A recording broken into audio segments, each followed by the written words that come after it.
Describe my family. My family is my husband, my children, and me. My family is very beautiful. I love them. My husband is Alexander Cuchilla. He is 41 years old. He is from Bogota. He's tall. He's very intelligent.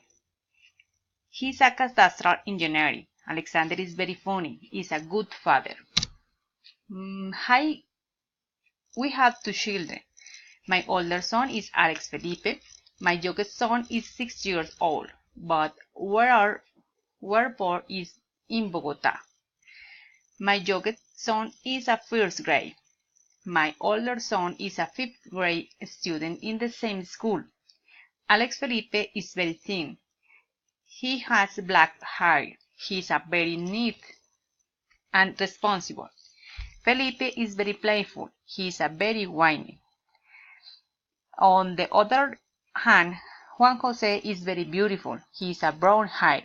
He is a very active and loving child. Juan is very naughty. He is always done a lot of pranks. Finally, I am Sandra Mora. I am 35 years old. I am from Bogota. I'm short. I have poor hair. I am very active. I work in a family business. I am to study technology and business and commercial management. We are very happy family.